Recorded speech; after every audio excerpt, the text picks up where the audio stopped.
is a Jeep Cherokee.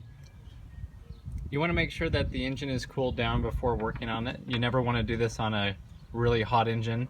It's okay if the engine's just a little bit warm, but you don't want to burn yourself. So we're going to go ahead first and we're going to take off this band here and just get this air intake tube out of the way.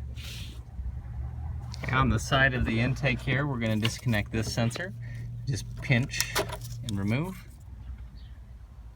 Next, we're going to get this intake out of the way, and so up top we're just going to undo this screw so that it can pop off.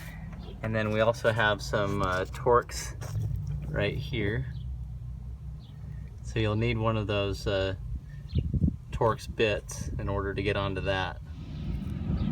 So this is a T30 Torx. Now you can just pull this intake piece out of the way. Next, we'll remove this 10mm bolt here that holds the oil dipstick tube in place, and so that'll just give us a little more room here to work.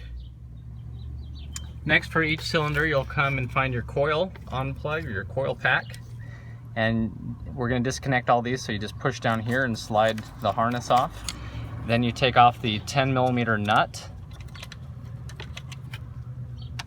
and then pull the coil pack all the way out.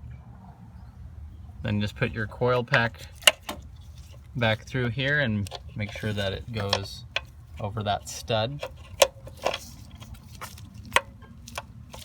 And then your 10mm nut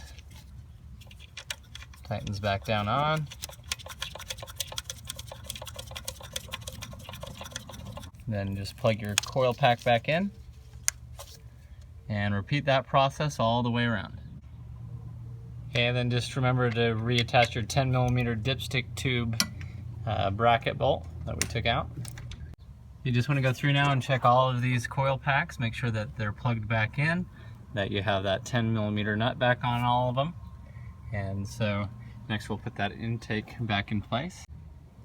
Okay, so we just put this intake back underneath here and made sure that this throttle body adapter was going on all the way around on the outside. So we'll just tighten this back down and then tighten down our T30 Torx there on each side.